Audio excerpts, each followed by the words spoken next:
Minoritas terancam punah jika Anies memimpin. Yang paling mengerikan dari Anies Baswedan menjadi calon presiden adalah bukan dia terpilihnya, tapi yang paling mengerikan adalah dampak yang dihasilkan oleh pendukung-pendukungnya yang bisa-bisanya menghalalkan segala cara untuk mendapatkan kekuasaan.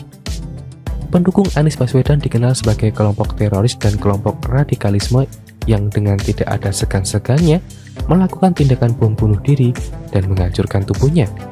Salah satu bukti yang jelas adalah ketika seorang perempuan yang ditembak mati di Mabes Polri meninggalkan sepucuk surat yang menyatakan dukungannya kepada Anies Baswedan.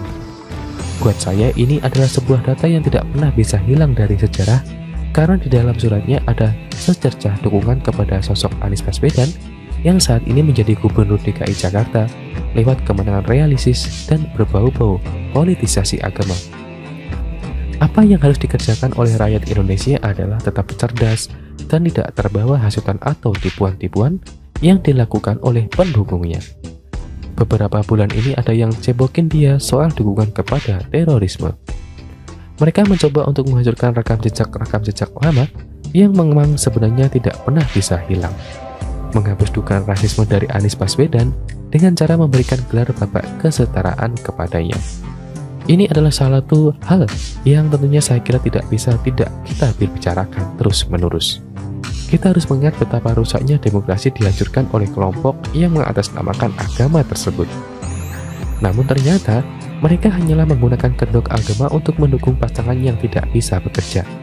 Yang paling bisa dikerjakan oleh partai nasionalis seperti Partai Demokrasi Indonesia Perjuangan dan juga Partai Solidaritas Indonesia adalah memastikan bahwa Anies Baswedan bahkan tidak boleh dicalonkan menjadi calon presiden. Namanya terkenal, tapi terkenal bodoh dan terkenal rasis juga. Rekam jejak dukungannya kepada radikalisme sangatlah jelas, tidak terbantahkan. Apa yang dikerjakan oleh dirinya dan pendukungnya selama ini hanyalah memoles wajah yang sudah kotor itu. Indonesia mengalami nasib sial karena pernah ada pemimpin yang sejahat itu. Tidak pernah saya terpikirkan ada seorang pemimpin yang bermodalkan rasisme dan agama bisa menang melawan orang yang memiliki rekam jejak yang tidak terbantahkan. Seperti Basuki Cahayapurnama dengan segudang prestasi di DKI Jakarta. Betul-betul tidak terbayangkan. Dan demokrasi saat itu sangatlah dalam keadaan yang terpuruk dan nyaris tidak tertolong lagi. Besar harapan saya dan rakyat Indonesia agar 2024 kontestasi Pilpres bisa berjalan dengan sangat tertib tanpa adanya radikalisme dan intoleransi.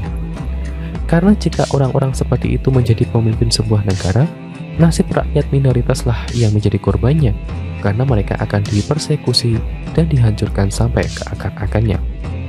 Inilah yang saya justru takutkan ketika Indonesia bukan lagi Indonesia. Karena dengan kepemimpinan Presiden Joko Widodo saja yang sangat melawan intoleransi, kaum minoritas masih terpersekusi dan dianiaya dengan begitu parahnya oleh para orang-orang yang menganggap dirinya paling beragama. Jangan mimpi bisa bangun rumahhibah.com. Minoritas jika Anies Baswedan memimpin DKI Jakarta secara nggak becus. Memimpin Indonesia, dia adalah tokoh yang tidak pernah dilupakan, pernah menghancurkan sendi-sendi demokrasi dan kebinekaan yang dirajut dengan susah payah oleh para pemimpin sebelumnya.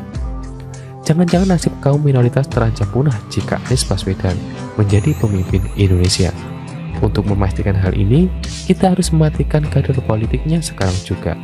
Jangan memilih orang ini sama sekali untuk di kemudian harinya. Sudah cukup kesengsaraan rakyat Indonesia, terkhusus kaum minoritas di DKI Jakarta yang begitu dizalimi dan tidak mendapatkan hak mereka sebagai warga negara.